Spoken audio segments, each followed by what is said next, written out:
Hello, everyone. Welcome to the second session of our webinar cycle, Franco-American Thursday, ahead of the midterms.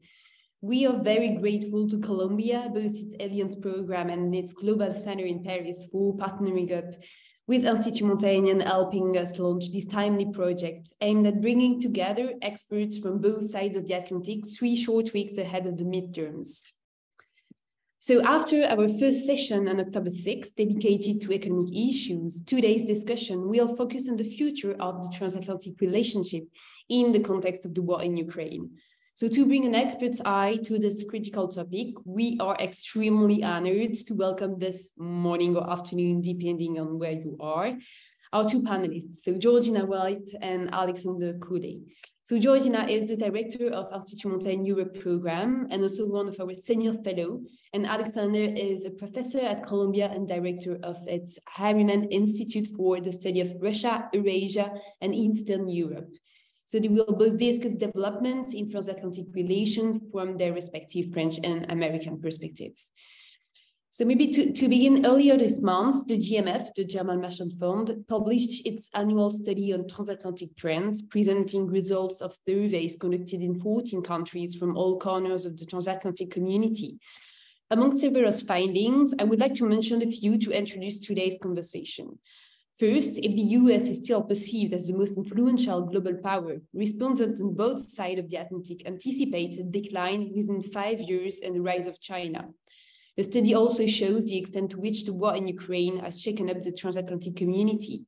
On security issues, the study reveals that Europeans consider the EU to be as important as NATO in guaranteeing national security. And finally, the study reveals divergences within the EU itself. And I guess Georgina will be able to talk more about this later. So these elements set the scene for our conversation. In addition, we would like to address the implications of Ukraine for the Eurasia region as a whole, Alex's area of expertise.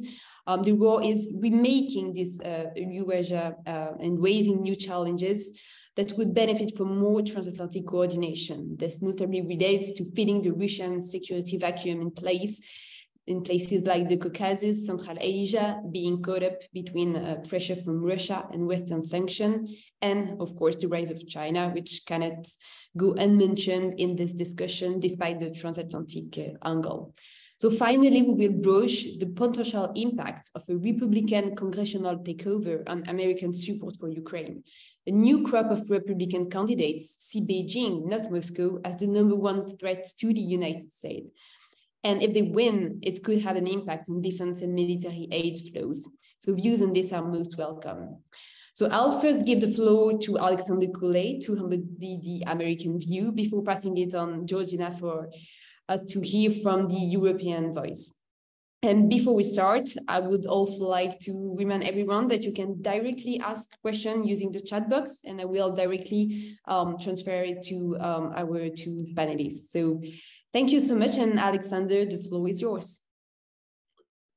Blanche, thank you very much. It's a real pleasure and a privilege to be on this panel and also here with Georgina. Just a couple of comments by way of introduction. I recently stepped down from the directorship of Harriman. I'd been there 6.5 years, but I'm still deeply engaged with the Institute and its activities, including a project on how Eurasia is being remade. Also, I should mention that perhaps some of my views on the issues is not so much an American point of view, but cuts against some of the commentary, but we'll see. And I'm eager to hear your thoughts, perspectives here. I think,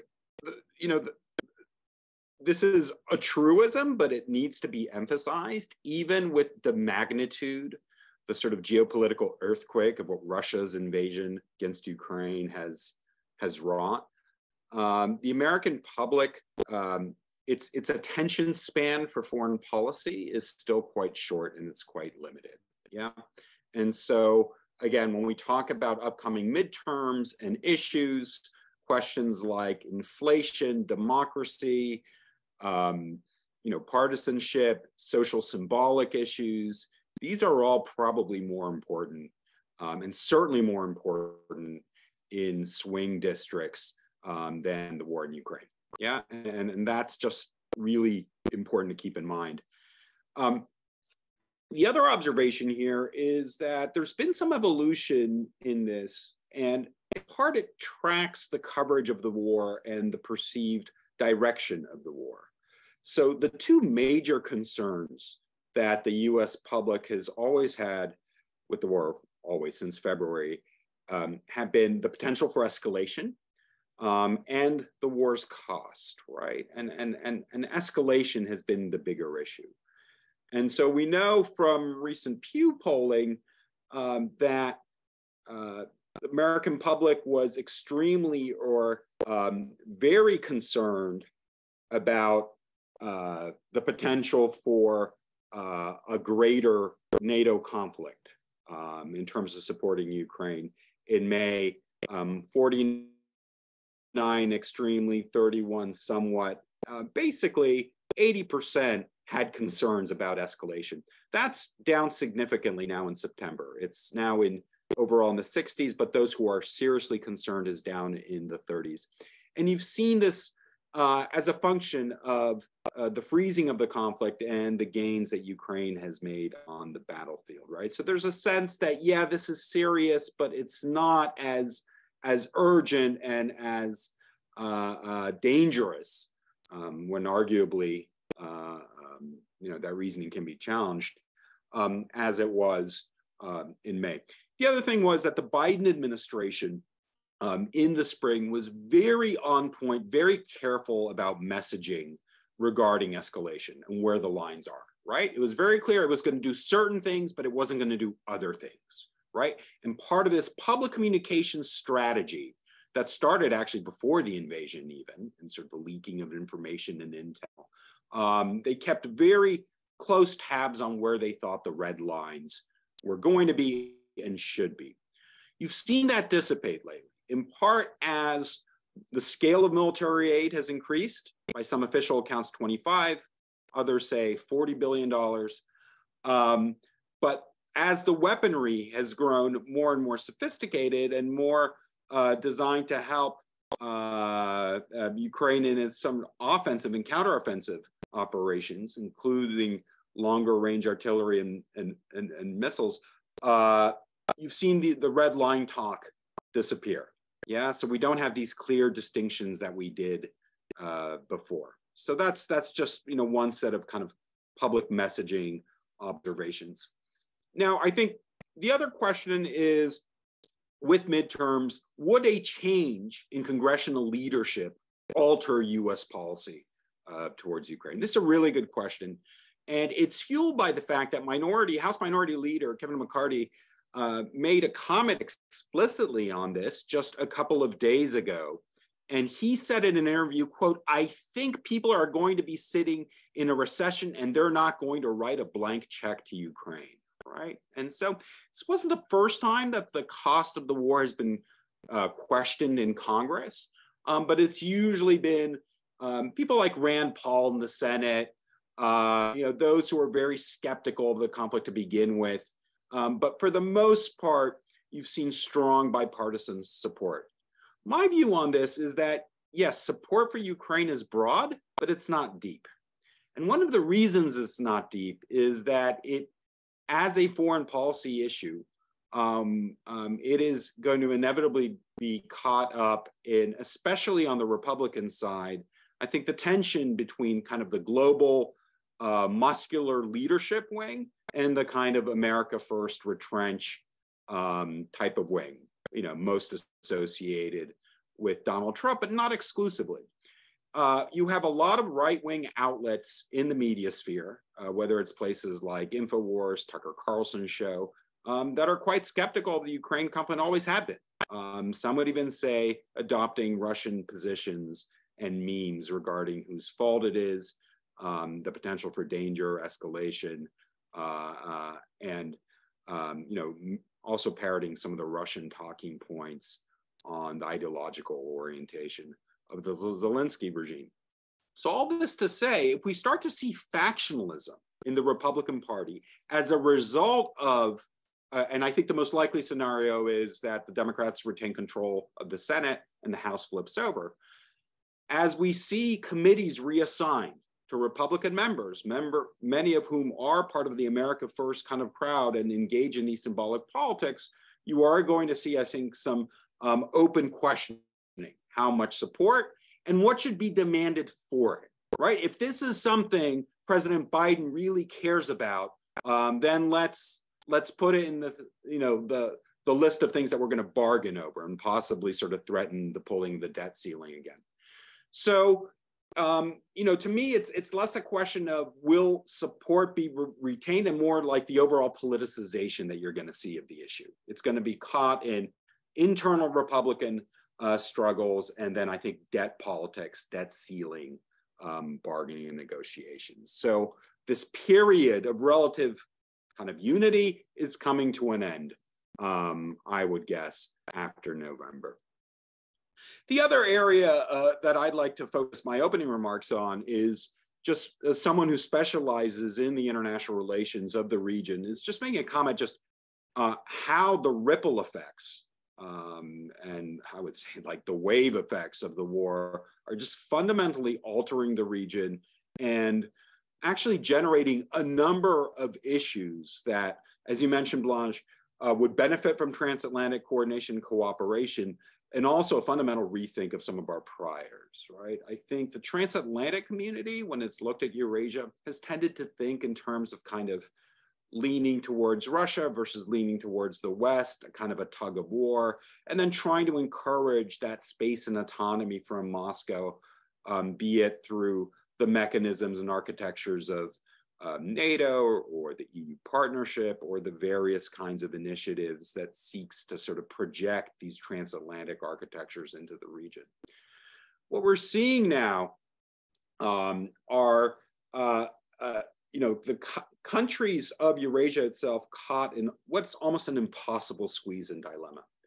On the one hand, they have this revisionist Russian power that regularly says things about the illegitimacy or the lack of sanctity of sort of sovereignty, the need to reconstitute Soviet era or imperial era borders, the denial of Ukrainian identity, and so forth. And so this is, of course, of immense concern to the Georgians, to the Kazakhs, all over the region. However, on the other side, there is deep concern at economic sanctions, right? All the Eurasian countries are at the center of Western sanctions, incredibly damaging to them precisely because they're integrated into economic spheres and activities with Russia. And frankly, they see themselves as being punished by having to comply with a sanctions regime that is unprecedented. And this is, something that they've repeatedly complained to US officials about. One Central Asian embassy in the first couple of weeks after the war sort of made a point to me, well, we're a landlocked country. We can't export through Iran, and you won't grant us a waiver the way you do India. Now we've had to cope over the last 2 years with new sanctions against companies involved in Xinjiang. Now you're sanctioning Russia. Well, what in the world do you want us to do in terms of sort of our economic orientation and activity? Take the case of Georgia, right? This is a Georgian government that, yes, has not been as pro-European and sort of pro-transatlantic in its orientation, but for the most part, the Georgian people are very sympathetic to Ukraine. Yet on the sanctions, the government has been holding firm and saying, well, we're not going to unilaterally get rid of half of our wine exports and a third of our tourist industry in support of a sanctions regime. And oh, by the way, where were you when Russia took over effectively 20% of our territory by recognizing the de facto states of Abkhazia and South Ossetia in 2008? We didn't see a sanctions regime there. So there's a lot of also history, right, that's buried in some of these reactions. So all this to say is that the default strategy of the Eurasian countries, except Lukashenko and Belarus, is like official neutrality, right? Yes, sympathetic to Kiev. Yes, this is catastrophic. But, I'm still surprised how Western leaders sort of expect, I think, these statements of opprobrium against Moscow, right? Yes, concerned. And even Tokayev in Kazakhstan, who's been spotlighted as distancing himself from Putin, is very measured, very careful in his word choice, right? When you look at actual votes at the UN, Human Rights Council, the General Assembly, most either abstain or they just don't vote. They just get busy in Midtown and they don't actually sort of exercise the vote.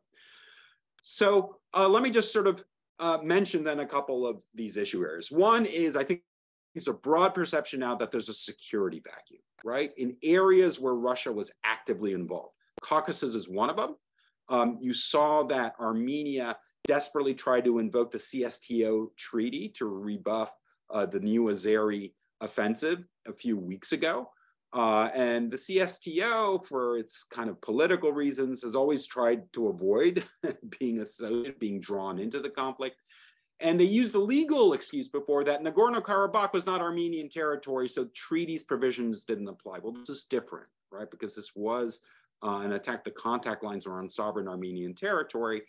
And basically the Armenians now see or perceive that Russia's unreliable security partner. At the same time, we saw President Macron actively negotiate an agreement to allow a US civilian monitoring mission to go into the border. And I actually think from a position of weakness, Prime Minister Pashinyan concludes an actual peace treaty.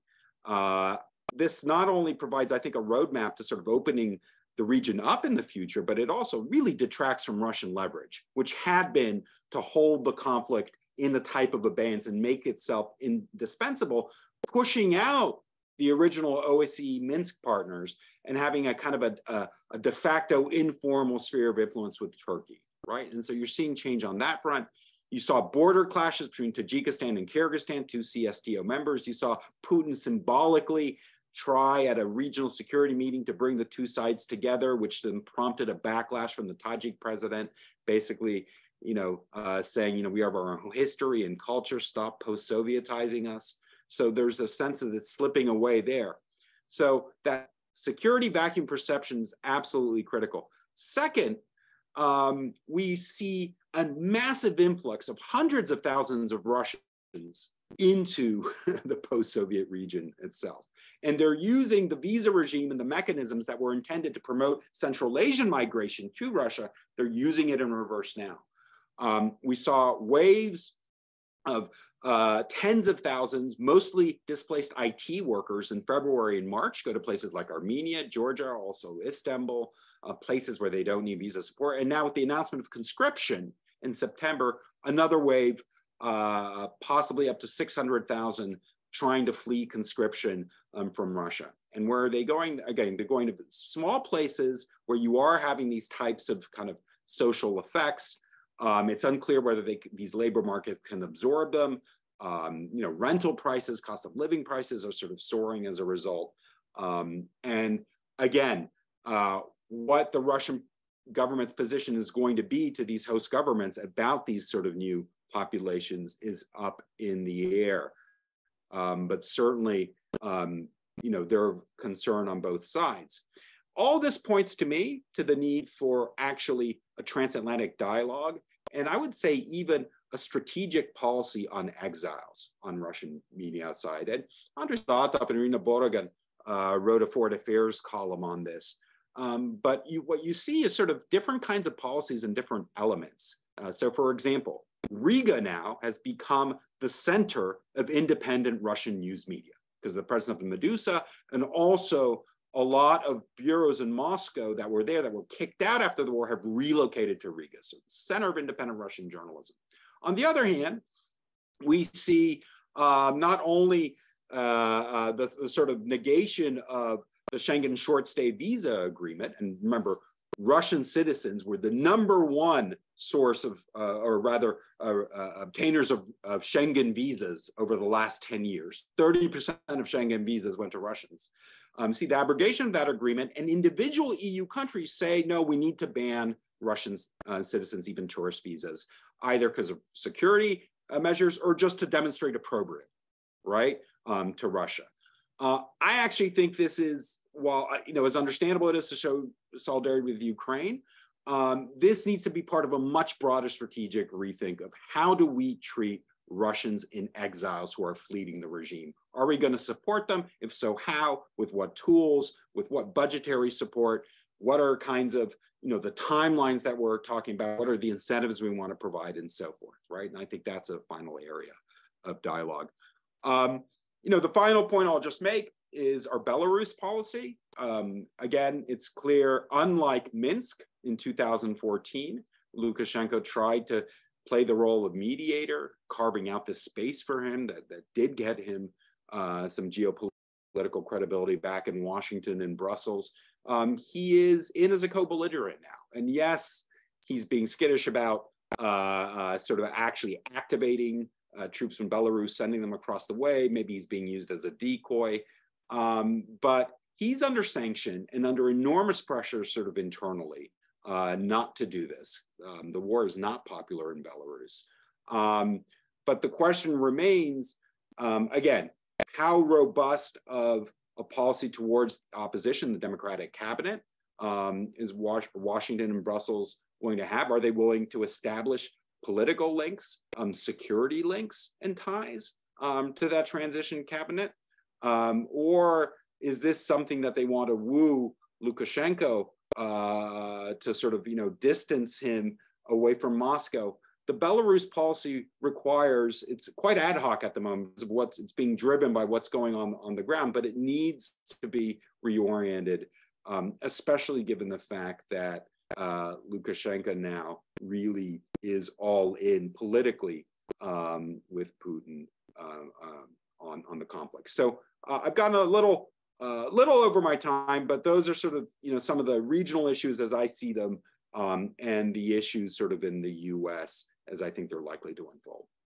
No, thank you very much, Alexander. You addressed some crucial issues that echo the situation in Europe, and notably, is the cost of the war a preoccupation in Europe too?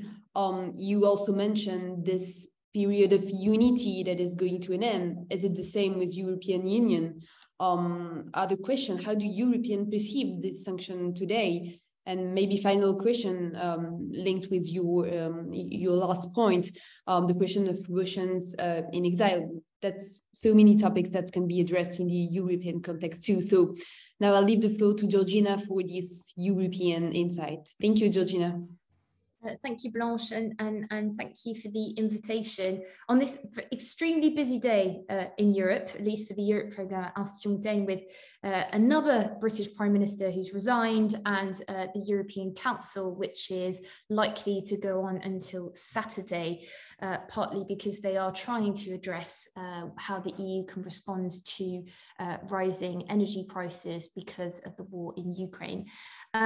So I sort of agreed with Blanche that I would give a sort of an overview really of how I see transatlantic relations, especially since the war of Ukraine, and how they might evolve. And then, of course, happy to come back to any of the points that you raised in your questions, Blanche, and of course any of the points that Alexander made, because he made a number of recommendations, and I have been an analyst where I have not made any recommendations, but we can come back to that later. So I'll briefly touch on the war in Ukraine, the Biden administration and the EU's relationship, which I think is quite important, and then France's take on the United States before the first official, I think, US state visit that Biden is hosting, which will be with President Macron on the 1st of December.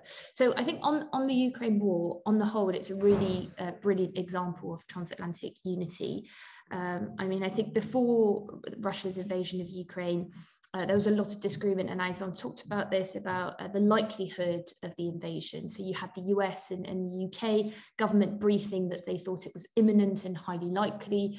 Poland and the Baltic states saying that they didn't have this sort of exactly the same intelligence, but they also felt that it was highly likely. And then, of course, Germany and France saying that they weren't as convinced. And later you had the head of the French army who apologized for that in an op-ed. But I think, this unity has been tremendous, both in its speed and in just the breadth of unity that we've seen across the Atlantic.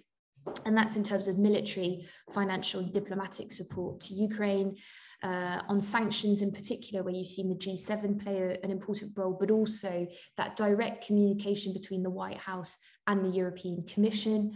NATO has been, of course, very involved. As someone put it to me recently, this is a NATO moment in Europe. This isn't an EU moment in Europe. And I think that matters. And it matters all the more because, of course, the United States are a NATO ally.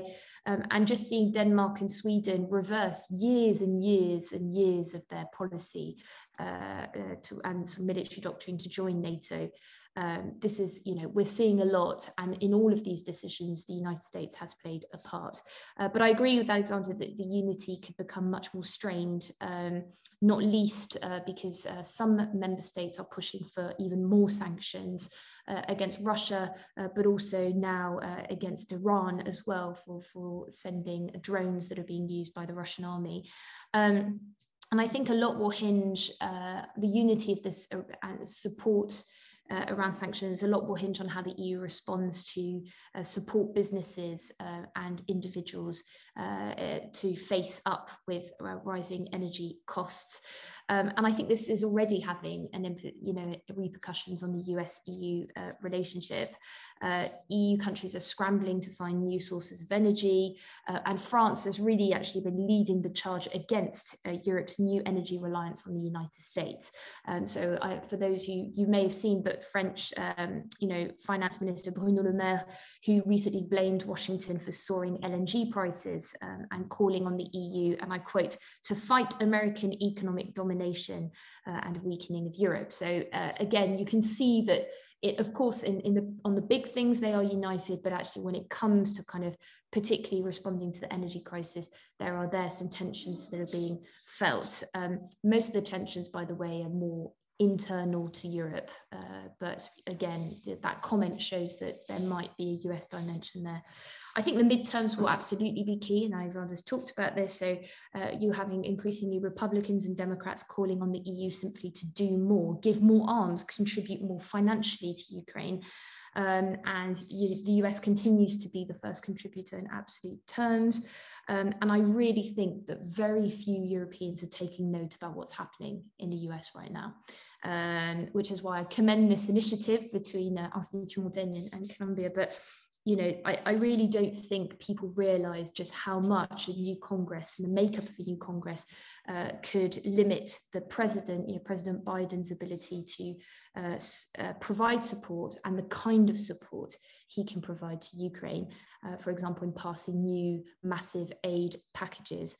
And I think the Jeremy Shapiro piece for European Council on Foreign Relations was, spot on when he said, the Ukraine war could be a divisive issue in the transatlantic relationship unless Europeans proactively take the lead in giving assistance to Ukraine. And I simply don't think that this message is really petering through. I think, of course, governments are aware of it, and this is an ongoing discussion in NATO, but I just don't think, the policy community at large quite realizes the impact that the midterms could have.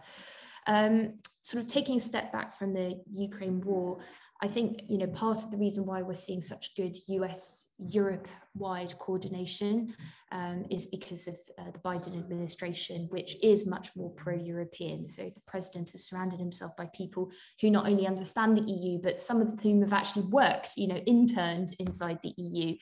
And you've seen the US and Europe Trade and Technology Council being a good example, really being vitalized, and actually a lot of work going into that.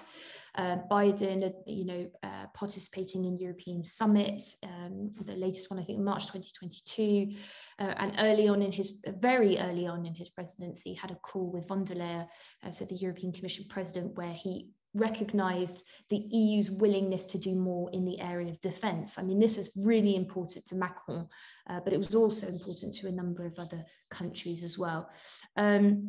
But I completely agree with Alexander about the frustration, the sense of frustration that you're getting in Washington, D.C. about Europe simply just dragging its feet on Ukraine, but not only.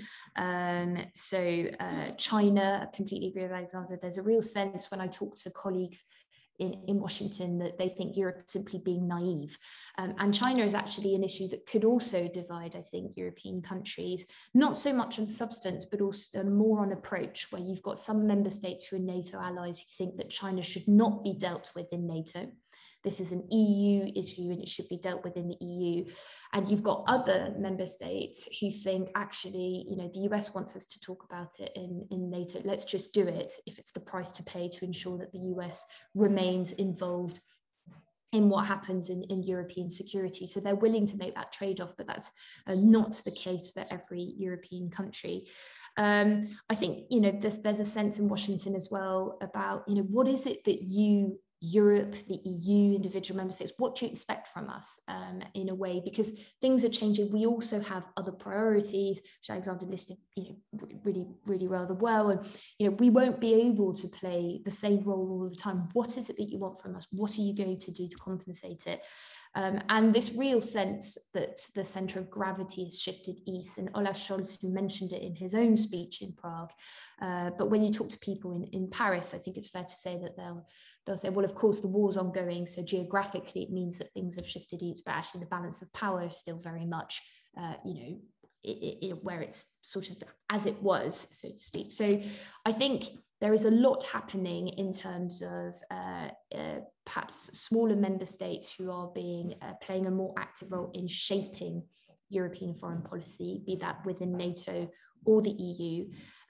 You're seeing a UK that's left the EU that wants to continue showing that it can play a role in European security, also being very active and prominent. And then the United States as well. And you've got countries like France who of course recognize and see the US as an important ally, but don't want the US to sort of be at every single European table. And I think those sort of things that are happening right now, it will be interesting to see how they develop. And I'm not sure that everyone quite realizes how things are shifting. So very quickly on France and its views of the US, I think there is a sense in France, be that in government, but also across the sort of policy community, that Europe is still far too dependent on the United States for its security and also increasingly for its prosperity. There's a sense that they don't want to get caught up in the China-US rivalry.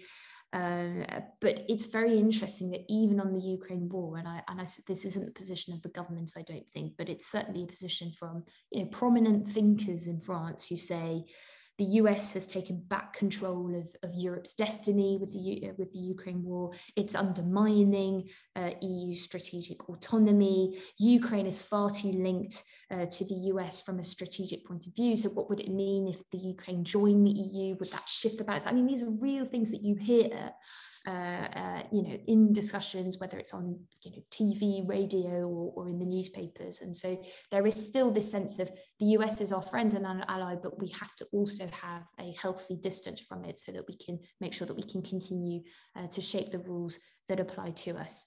So finally, I think the relationship as a whole is probably better from a European perspective now than it was under President Trump. But I think with everything that's going on, the war, energy crisis, cost of living crisis, people in Europe are simply not paying enough attention to what's happening in the United States. And I think when I open on the weekends, I tend to try and sort of look at the Washington Post and New York Times, not the whole thing because their newspapers are so big, but I tend to look at them and I just think, wow, it's astonishing how different the debates are and what things the United States is focusing on domestically and how that has very little echo here in Europe. And I think there is an overall sense on behalf of Europeans that the US will always be there, no matter what. But my question is, will it? And what might be the price if it isn't? So I'll stop there. Thank you so much, Georgina. Maybe just to finish, and because you were mentioning this actuality at the beginning of your speech, but given yesterday's fast-moving developments in the UK and today's announcement of trust resignation, how can we expect the UK to work with Europe going forward, especially in defense issue? And how does this impact the US and UK special relationship, especially in the context of the war in Ukraine? Do you want me to answer that now, Blanche? Yeah, if you... Yeah. So I think, it's quite interesting. At the moment, the UK is obviously very centred on its own sort of political turmoil. And But throughout this, and I think throughout the Brexit negotiations and since, the UK government has wanted to show that it will remain committed, a key guarantor of European security. And this was something that came out in the integrated review, which is its sort of blueprint for global Britain in action. You've seen it, of course, in its ardent support towards Ukraine. But in a way, you know, one of the advantages from Washington, I mean, we should really ask Alexander what he thinks, but I think an advantage for Washington when the UK was part of the EU was that they had this special relationship, but the UK could also explain what was going on inside the EU because they were trusted, they had a good relationship, and that's no longer the case now.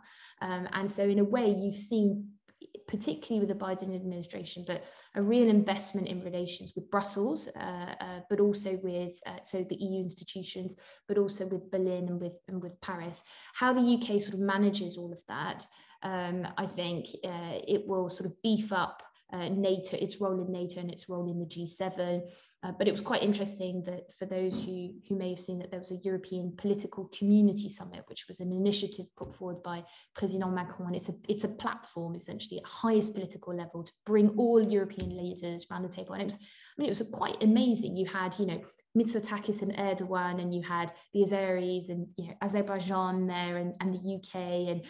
And there was a sense at the beginning, is Liz Truss going to take part in this? Because she'd sort of said, oh, I'm not interested in a new intergovernmental platform. We have the G7, we have NATO, it's not necessary. But actually she did turn up, partly because of peer pressure. You know, did she really want to be the only one with Lukashenko not to attend? And Lukashenko wasn't invited, so it wasn't great for optics. But also I think there was a sense that actually we need to show that we are a European country and we will continue to play that role. And I think for the United States, you know, as it looks to other, you know, in other places around the world, having a strong UK that is able to work together with its allies, European allies, and preferably also with the EU is a good thing. And I think the UK is going to try very hard to show that it remains committed. But of course, political turmoil domestically means sometimes you have little bandwidth. But I think there is, you know, in terms of approach, they'll need to find new ways of meeting frequently, of talking about strategy. But I'm encouraged to see that the government took part in the European political community. And I think Washington probably was too. Thank you very much, Georgina. Maybe Alexander, do you have something to add like, on this European political community? How is it perceived from a US perspective, this Macron initiative that has been pursued during the last few weeks? Yeah, so look, I think certainly this administration is paying far more attention to the nuances and various sort of architectures and instruments in the EU. And of course, the UK-EU relationship is also of great concern and also a topic of some engagement. I think the problem here is that, you know, this lens, again, is one of necessity, right? And yes, the coordination was excellent this time around, but let's not forget the two factors that led to that coordination, right? Factor number one, this time last year, an absolutely chaotic withdrawal from Afghanistan with accusations of no consultation, Saigon-like images of departure, every country for themselves, sort of pulling out. You know, whether that did or didn't influence Putin and his sort of perception what Western unity would be, I think remains an open question.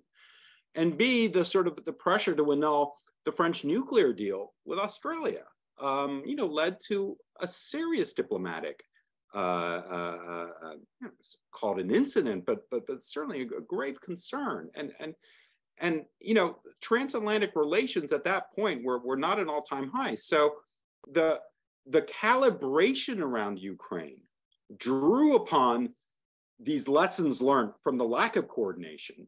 And I think the sequencing reflects that in the sense, okay, as Georgina said, all right, Germany and France, you say that you're not seeing it in your intelligence, but if we're right, like, will you agree to X, Y, and Z that first week, right? If the worst happens. And clearly the coordination was there to sort of impose these unprecedented coordinated central bank sanctions, yeah? So I think the the exogenous shock and the coordination was built upon these other kinds of failures. I would also agree that the number one priority right now in the US, the security priority is going to be China. That's it. It's not, that's the one thing that there's a perception amongst those who want to keep a kind of a US engagement that China is the issue that you can get enough coalitional agreement on, right? That you can get certain parts of kind of the national security types, and you can get sort of those concerned with sort of labor and protection, that you can form this coalition. I actually don't think that's the case. I actually think that what ails the American domestic political system in terms of sort of the rise of a lot of illiberalism and just disagreement about what is the purpose of politics now, what are the rules of the games, those aren't going to be washed away by China. Now, why do I say all this? Because the flaring up again of internal US divisions, right, is going to greatly complicate any attempts to make these investments in European engagement, right? It's not just that Trump was pro-Brexit, or he wanted to appoint an ambassador to the EU that believed in breaking up the EU. That's the tip of it. There was a fundamental sense that his own White House appointments, and you saw this with the ambassadors to major European countries, all didn't believe in European Union, right? And in fact, were designed to sort of try and enable that unraveling process. So again, this is for me to say this re-engagement with the transatlantic community, it's born of necessity. And I'm not sure how deep it is, because what we're seeing now, especially within some Republican factions, Bannon talks about this all the time, is the real solidification of their own transnational networks, right? That are not pro-transatlantic community, that see a lot in opposition, a lot to be involved on. So, yes, a working US-UK relationship would be great. And certainly in this configuration, it's valued. But it's not clear to me at all if there's going to be an overriding Republican position, except, as Georgina says, why aren't the Europeans doing more, spending more, right? That'll be like a way to present it. And be, hey, if they're not going to help us in China, right? Maybe we're even going to start sort of flexing kind of our muscles and so forth. So, unfortunately, I don't think it's changed any of the domestic political dynamics or kind of these fundamental kinds of tensions. Thank you very much, Alexander. I have some questions in the chat. First one is for both of you. For each panelist, what is your sense of the EU objective and the US objective, given that no one will be satisfied? So first question, and maybe I'm going to read a second for Alex, perhaps, but Georgina's reaction are welcome. Last week, the Biden administration released its national security strategy, which echoes what Trump's 2017 strategy put forward. Great power competition has returned. The focus, as I understood, it is on China, Russia, and democracy at home. What are your thoughts on this and its effect on the transatlantic alliance? And in your opinion, are the priorities Biden put forward the right ones? Maybe Alexandre, if you want to start, because the two questions are for you. I'll be quick because I answered the last. Yeah, it's a really good question about the national security strategy, right? Because I think it's a wake-up call to those that think that the previous NSS, well, this was just sort of Trump in his like dog-eat-dog transactional view of international politics, stripped of all alliance commitments and institutions. What you see are some like real continuities in the NSS. Yes, there's an emphasis on the instruments of power, right? So alliances, multilateral institutions, their leadership, those can be sources of American power and strength, these sort of ordering mechanisms. But the basic prism that we're in a world of strategic competition with China and with Russia hasn't changed. And the question is, what are the boundaries of that, right? What are the sort of, questions about priorities to be made? Are you going to go after and try and compete and displace China's sort of energy and public goods spending in every sort of country around the world, or do you want to be focused? In other words, I think it reposes the question. I'm not a big fan of great power competition exactly because it sounds really good, supposedly, but it doesn't actually give you a lot of leverage of, what are the domains and spheres and limits of this concept, right? Also, just one more point on this. It's not surprising, again, that they're framing this in terms of democracy. That's been a consistent view.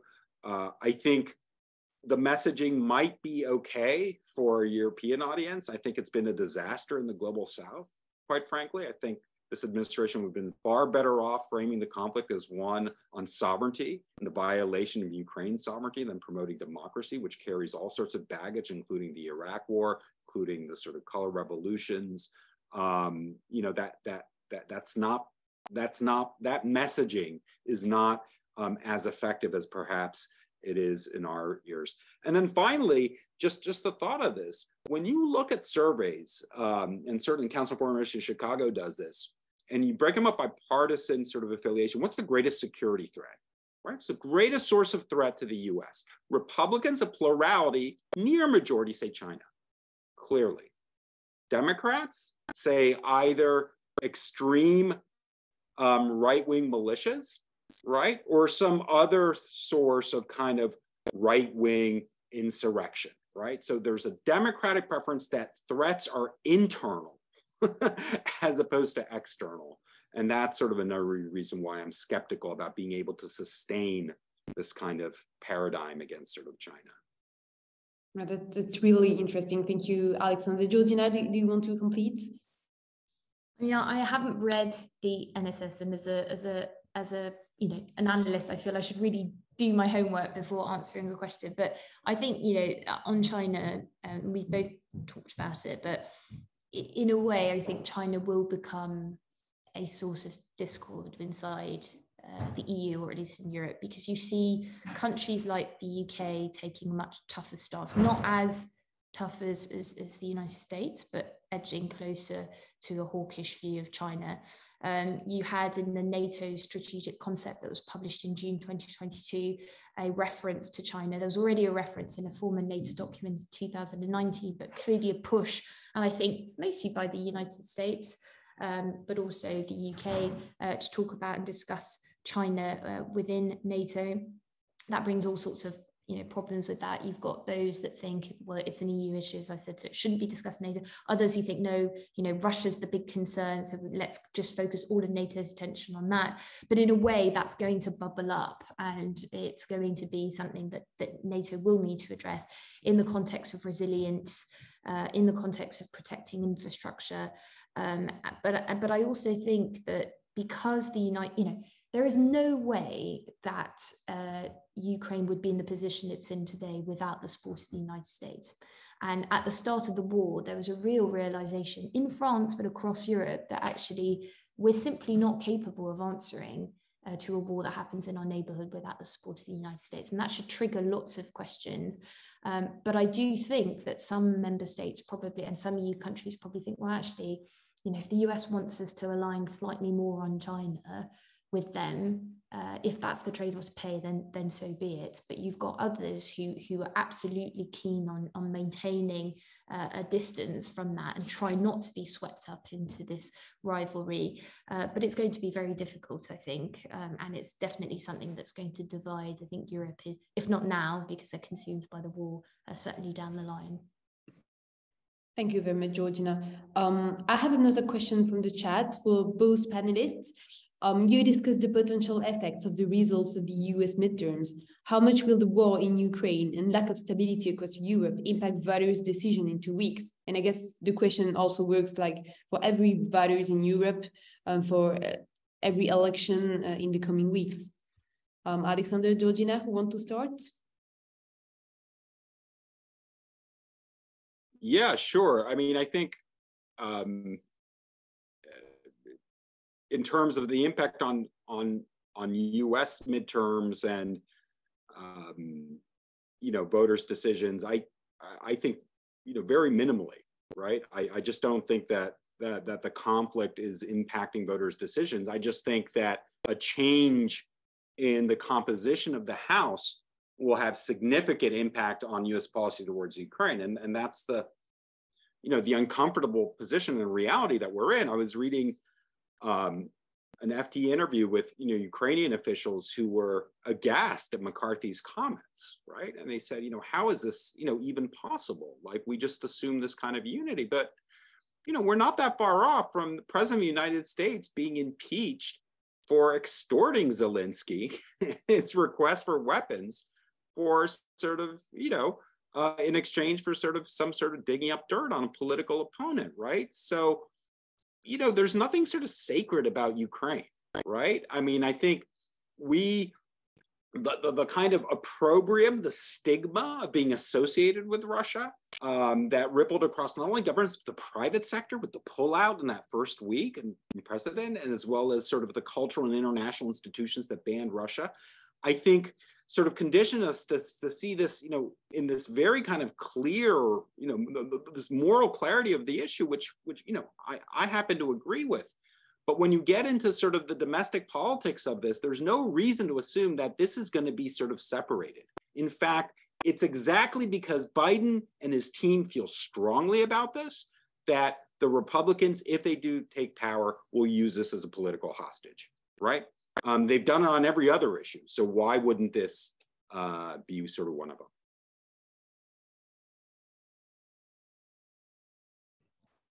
I'll be very quick, Blanche. In a way, I think the Ukraine war isn't the top priority when European voters have gone to the poll recently, but it certainly forced politicians who are running in campaigns to change their policy. And I think that's, so in a way, it's an indirect impact. So you saw Meloni, for example, who's probably going to be Italy's new prime minister, changing her position quite radically. She's now obviously, she says, I'm Atlanticist, I believe in NATO. Our position today, with reports of Silvio Berlusconi, the former Italian prime minister, cozying up to Putin and exchanging, recent text messages, etc. And she said, no, our position is absolutely adamantly within NATO and the EU. And if you've seen Marine Le Pen's response as well, it also changed, right? Where she was known to be quite pro Putin and linked to the party as well. And actually she said, no, I stand with Ukraine because it's a breach of sovereignty. So again, it's the framing issue that Alexandre was talking about earlier. So I don't think it's the thing that people are thinking about when they're voting, but I think it has forced some politicians to change their rhetoric around Russia in particular, but also Ukraine. Thank you, Georgina. I have another question regarding Afghanistan. On Afghanistan, the exit caused much concern. Was that not better than prolonging the war, due to each side allegedly claiming that the other side did not live up to its commitments? I guess it's a question for you, Alexander. Is this sort of about Afghanistan or the lessons of Afghanistan for Ukraine, right? I mean, I think, look, the problem here is that we don't have a very good or even a common sort of focal point as to what the end result, what we would be negotiating to, right? I think initially it was the survival of Ukraine as a sovereign state, right? And ensuring that this government didn't go to exile, right? The first few days, Zelensky's not wrong about this. The Ukrainians have been putting this out. The assumption amongst most policymaking circles was we were going to deal with Zelensky government in exile, and how do we sort of deal with that, and how would that be organized and so forth. There wasn't this sort of expectation of sort of this broad and sort of effective resistance. Then, as the Russian military made inroads, we started saying, well, maybe this is the time for sort of concessions. Let's think about getting into the sort of negotiating table. We had the first round of sort of Istanbul talks that didn't yield anything. But since Ukrainian counteroffensive, which has fueled those defenders who say, give Ukraine more and more aid, give them weapons and get out of the way, right? That should be sort of US policy. that abdicates in some ways a more sort of engaged sort of political role.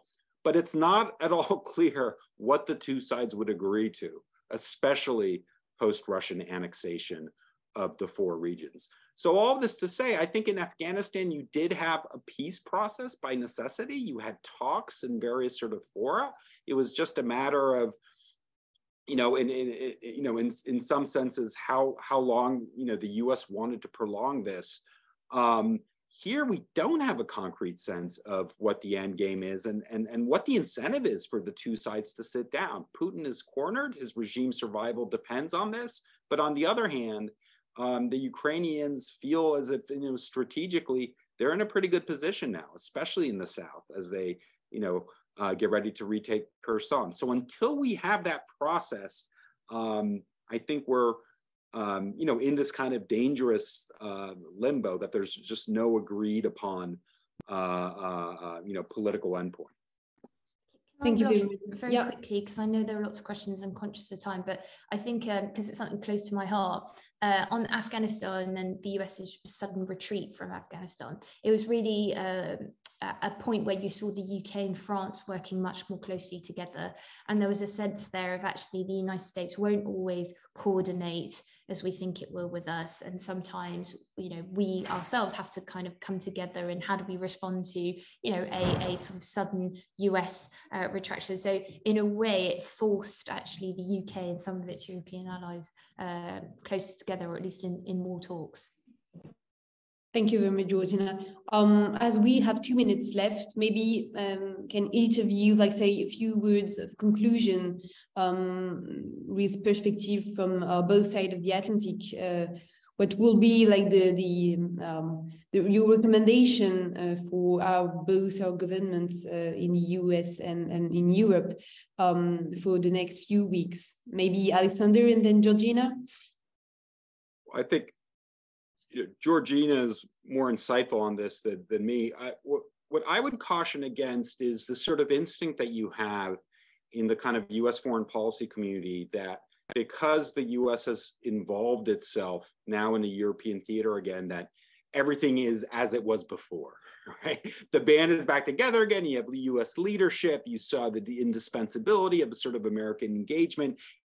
It confirms our priors about the nature of the world and the indispensability of the US on its own terms. And instead, what I'd like to see is this opportunity to sort of identify new issues and new areas and new likely sort of sources of friction and try and get ahead of them, as opposed to be this reactive mode, to begin with, because we've reached a high point of Western unity. Right? It's not a question of how long is it going to be sustained, is how is it going to be unraveled, and what kind of major priorities could we keep going forward? I completely agree with what's been said. And in a way, the world isn't a very nice place at the moment, and though we're dealing with multiple challenges at the same time. I think for, my advice to the French government would be kind of fairly obvious, which is, you need to take note of what's happening domestically inside the United States, and also changes or continuation in foreign policy from administration to administration, but also changes. And you simply need to talk more. And I think they are talking more. I think AUKUS was a bit of a dent, but the way that President Biden, in fact, we made it a whole hour without even mentioning AUKUS. But I think that the way President Biden said it was badly managed, and I think that sort of helps kind of break the ice and rebuild contact. But they need to be talking more. And also, I think for Europeans as a whole, then they absolutely need to assume, and I think need to work on the basis the United States cannot and will not always be able to be as present as it has been in the past in Europe. And so what does this mean really for European security? And it's forcing all sorts of decisions on, your ability to defend yourself, where you get your equipment, defense procurement, defense industry, opening your markets. And these are all crucial issues that we can't sort of afford to have in a theoretical space. We need to be acting on policy right now. So lots of stuff to be working on for governments, but also for think tanks. And I hope that, maybe an opportunity for more Institut Montaigne and Columbia work together. Exactly. Thank you so much, Georgina. Thank you, Alexander. This was a fascinating discussion. Thank you to the Columbia team for making this possible today. And well, thank you to all our participants, and we can see you in 2 weeks for our third session dedicated to energy and climate, still in this US European points of view. So thank you, everyone, and good evening.